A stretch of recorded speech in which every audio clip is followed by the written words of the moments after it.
Essa aula está sendo gravada para a turma de criação de Assets 1 do curso de Jogos Digitais da PUC Minas. Se você estiver vendo essa aula por acaso no YouTube, tem uma chance dela não fazer sentido para você. Ela está aqui para servir como material de revisão para os alunos que assistem a aula ao vivo e às vezes têm que retornar para o conteúdo.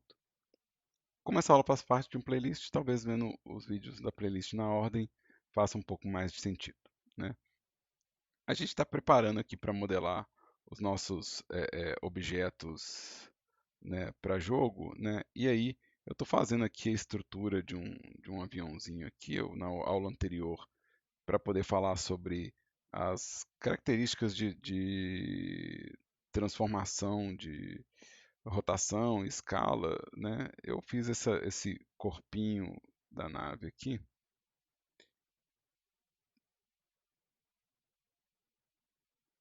Estou ligeiramente satisfeito com o jeito que ele saiu. Também não acho que é a peça de arte assim do outro mundo, não, né? Mas eu acho que ela vai atender à minha ilustração de conteúdo de aula. Então, eu acho que eu posso acrescentar uma asinha para esse avião aqui, ó. Eu acrescentei, comecei a acrescentar ela na aula anterior, mas acabei apagando, né?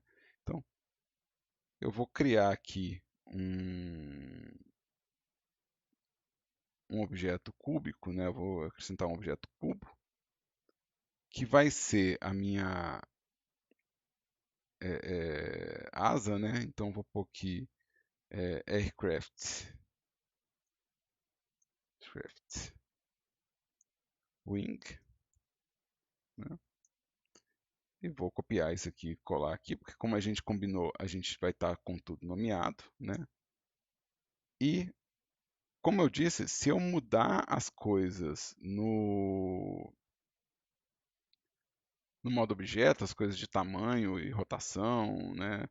Eu vou criar um problema de deformação, então eu quero fazer isso direto no modo edit, né? E aí eu vou entrar no modo edit e aí eu vou dar uma escala aqui nesse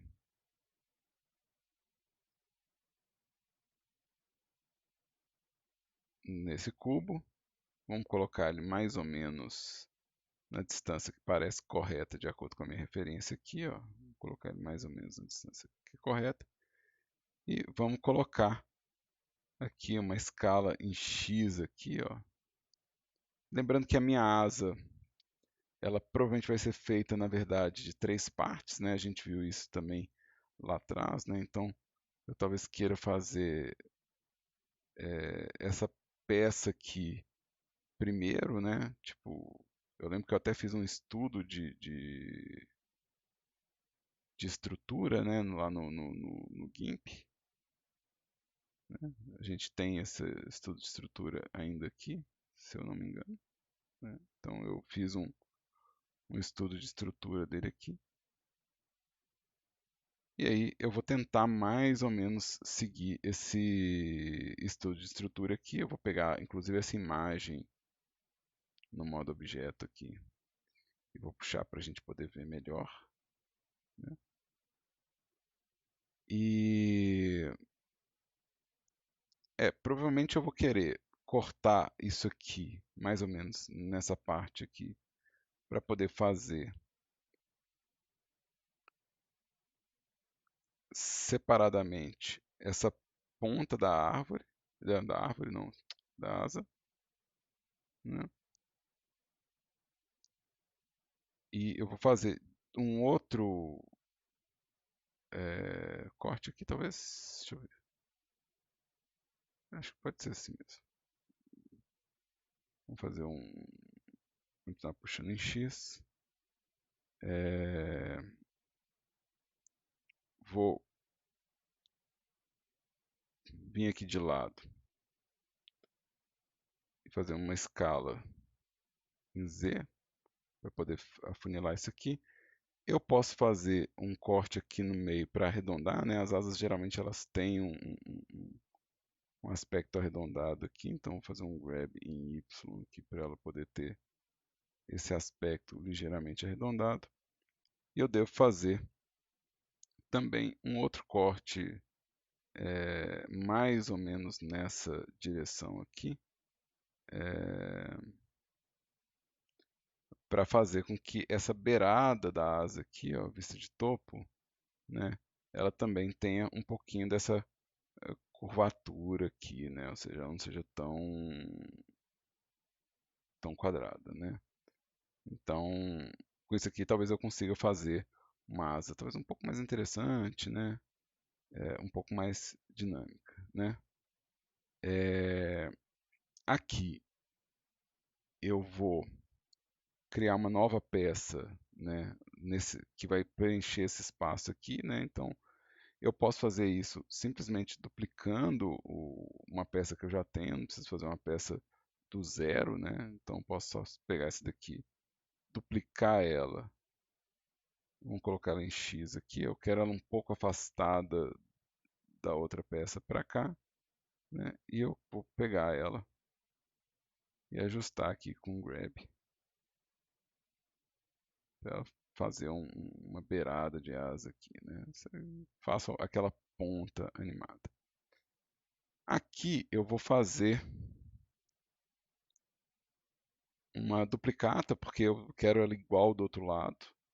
Mas essa duplicata eu quero ela invertida, né? Então existem comandos de transformação para mirror, mas um comando que eu costumo dar é uma escala em x num valor negativo, menos 1. Ou seja, isso aqui vai fazer o espelhamento da geometria, né? Então agora eu tenho uma estrutura para essas duas asas aqui. Então acho que para um modelo low poly a gente pode considerar que está funcionando, né? E eu posso fazer essa emenda dessas duas asas. Se eu quiser, eu posso fazer essa emenda dessas duas asas apagando aqui essas faces intermediárias. Aqui eu estou tendo um problema com essa imagem na minha frente, ó. Essa imagem toda hora entra na minha frente. Essa Royal Aircraft Side, toda hora ela está entrando na minha frente. Eu vou fazer um ajuste nelas aqui, ó. Não é importante para nossa aula, não, mas é importante para minha modelagem agora. Eu vou pedir para que ela fique sempre atrás. é, E aí, tipo, ela que lute, entendeu? Ela que, ela que saia da minha frente, né? Mas vamos voltar aqui. Vou apagar essas faces aqui. Apaguei essas faces. E eu vou fazer a emenda dessas duas partes aqui, ó. Eu vou fazer um por um. Futuramente a gente vai ver como é que eu posso fazer isso automaticamente.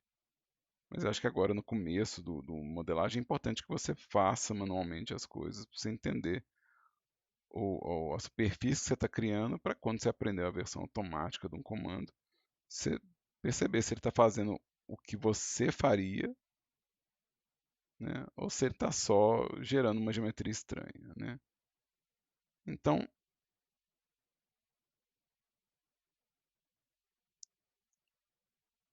aqui, ó,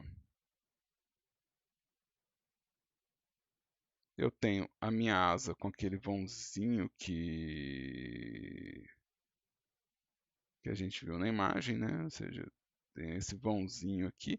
Esse vão está um pouco mais largo, um pouco mais agressivo que da minha referência. Tá? Acontece. Né? Vou ligar o raio-x aqui, vou selecionar esse bloco aqui, dar uma escala em x, talvez para deixar um pouquinho mais aberto, e vou puxar ele um pouquinho para trás assim para ver se funciona. Se não funcionar, talvez eu queira fazer ele à parte ou algo assim, né? Talvez eu queira fazer um corte adicional para poder não ficar tão evidente essa diferença, tá? Mas beleza. Isso aqui já está com um formato que pode ser usado. Então, de novo, é uma decisão que eu posso tomar depois. Mas aqui, ó, já dá para ver uma, uma certa estranheza acontecendo no meu modelo, né? Eu cometi, no processo de fazer as coisas do jeito que eu fiz, eu cometi dois erros, tá? Dois erros técnicos, tá? Quais são os erros que eu cometi? O primeiro erro que eu cometi foi porque eu movimentei os vértices. Porque eu movimentei os vértices no modo edit, a origem da minha asa, está lá atrás no avião. Ou seja, meu objeto está aqui e minha origem está aqui. Ó. Então, minha origem está muito desconectada do meu objeto. O ideal é que essa origem estivesse mais ou menos no centro geométrico disso aqui. Tá? Eu posso arrumar isso entrando no modo Edit e encaixando isso de volta aqui, né? Encaixando isso de volta aqui. E depois, saindo do modo Edit e colocando minha asa de volta no lugar. Ou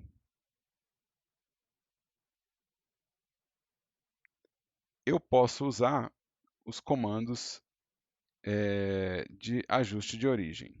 Né? Eu vou ter 5 comandos de ajuste de origem. Eu posso falar que a minha geometria vai atrás da origem, ou seja, ele vai levar meu modelo para onde a origem estiver.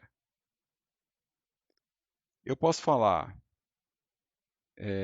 que minha origem vai para a geometria, ou seja, a minha bolinha laranja ali vai parar aqui no meio. Ó. Então, ela estava aqui, né? E ela vai parar aqui. Então, set origem para geometria. Eu também posso usar o cursor, né? Porque o cursor é uma opção. Então, eu posso colocar o cursor onde eu quero que a minha origem apareça, né? E eu posso falar que a origem foi parar no 3D cursor. E ainda tem as opções de ajustar a origem no centro da massa do meu objeto, calculado pela superfície, ou ajustar a origem no centro da massa, calculado pelo volume. Né? Então, essas duas formas de cálculo de centro de origem servem para mim. Eu ter a minha origem ajustada na geometria já fez o serviço, então isso aqui já é um ajuste importante para o nosso modelo. Tá? Então é importante que o nosso modelo tenha origem num lugar próprio. Lembrando que a origem no lugar apropriado, que seria o centro do objeto, a base do objeto ou o topo do objeto, é critério de avaliação também e vale ponto. Então, se o objeto não tiver com a origem bem posicionada, a gente vai ter que subtrair dos pontos de entrega da avaliação de vocês. Tá? Além disso, eu ainda cometi um outro erro que não está visível para a gente aqui. Ele não está notável para a gente. Deixa eu desligar aqui essas imagens, deixa eu desligar aqui a base do meu aviãozinho, né? E deixa eu pegar essa asa aqui, ó, e eu vou ligar o raio-x. Quando eu ligar o raio-x, vai dar para ver que essa parte do modelo aqui, ó, está diferente dessa parte do modelo aqui, ó. Tem uma parte que parece invertida, né? A sombra dela está invertida em relação ao resto. Isso acontece porque a face de um objeto 3D ela é desenhada a partir de um cálculo matemático. Então, toda vez que eu faço uma face no 3D, toda vez que eu junto três vértices ou mais, e eu peço para ele desenhar uma face, ele desenha com uma perpendicular em relação à minha face. Essa perpendicular a gente chama de normal. A normal vai ser a responsável pelo cálculo de luz do meu objeto. Então, o objeto ele só vai ser visto no jogo aonde tiver essa normal, né, onde tiver né, esse espaço aqui visível. Eu vou colocar aqui como exemplo um plano, né? Vou colocar um plano aqui, ó. E se eu olhar aqui através desse plano, ele está transparente. E aqui ele está opaco. Isso acontece porque eu tenho normal do lado de cá, mas eu não tenho normal do outro lado. Tem mais de um jeito da gente ver isso, né? Eu vou desligar aqui o meu raio-x, né? E a gente vai entrar no modo Edit, no Edit Mode. E eu vou pedir para ele desenhar a linha da normal de face para mim, ó. Eu vou aumentar o tamanho dela. E aqui, ó, eu consigo ver aonde está a minha normal. Então, eu só tenho normal de um lado. O Blender está mostrando os dois lados para mim dessa normal, porque o Blender está usando um cálculo amigo para mim. Ele não quer que meu modelo fique transparente o tempo todo. Mas se eu estivesse rodando um jogo, ou se eu estivesse fazendo um jogo dentro do Blender, né, provavelmente as coisas iam ser vistas dessa forma aqui, ó. Ou seja, na hora que eu tivesse de um lado desse plano, ele estaria opaco. Na hora que eu passasse para o outro lado desse plano, ele ficaria invisível. E no caso da minha asa, dá para ver que isso está deixando ela ao avesso. Metade dessa asa aqui está do avesso. Tá? É assim que ela vai ser vista no jogo. Holy moly. Né? Fudeu a bicicleta? Não fudeu a bicicleta, mas vamos ver aqui. Para conferir a qualidade das normais, eu estou usando aqui para visualizar o erro, eu estou usando a opção Backface Culling ligada. Eu vou desligar ela, tá? Eu não preciso dela para poder trabalhar, ela é só para conferir, tá? E eu tenho uma outra forma de conferir se as faces estão corretas ou não, usando a orientação de face. O Blender, ele marca de vermelho para mim aonde a normal está oposta à minha visão, ou seja, onde ela estaria invertida. Né? Normal invertida seria ela estar na direção oposta do que eu desejo. Né? Então, o player não veria essa asa corretamente. Para arrumar essa, essa face invertida aqui, ó, se a gente olhar aqui as normais, elas estão cruzando, na verdade. Então, só parece que ela está aqui porque eu fiz com que ela fosse gigante, né? Ou seja, na hora que eu pedi para ele desenhar normal, eu pedi para ele desenhar ela muito grande, mas na verdade as normais aqui elas estão para fora nesse lado da asa e para dentro desse lado. Então as normais elas estão viradas para dentro nessa asa aqui, ó. E uma vez que eu sei que a normal está invertida, eu consigo selecionar essas normais, né? Ou seja, eu selecionar tudo que está vermelho aqui, né? Ou, né? Tipo, o que eu percebo que está vermelho, né? Vou fazer isso aqui primeiro nessa parte da asa aqui, depois eu faço na outra parte. Em Mesh, eu vou ter um menu de normais, tá? E no menu de normais, eu vou ter as opções de reinverter elas, ou seja, virar elas, e recalcular elas. Se eu der um flip, toda face selecionada que eu tinha foi virada para o outro lado. Então, o flip é um jeito de fazer isso. Se eu selecionar o modelo inteiro, eu posso ir lá em Mesh, normais, e pedir para ele recalcular o lado de fora. E aí meu modelo vai ficar todo azulzinho assim. E ele vai estar correto para o trabalho. Ou seja, ele não vai dar pau no jogo. De novo, eu estou falando isso porque as normais invertidas, elas representam um critério de avaliação, e se você entregar um modelo com normais invertidas, ou seja, com normais que irão aparecer problemáticas no jogo ou até invisíveis no jogo, né, você vai ter que ter os pontos deduzidos no seu trabalho de modelagem. Tá? Como sempre, eu passei por dois critérios importantes de avaliação aqui nessa aula, né, e como eles são critérios importantes de avaliação, eu vou interromper a gravação desse vídeo e subir esse vídeo de forma separada, como ajuste de origem e ajuste de normais.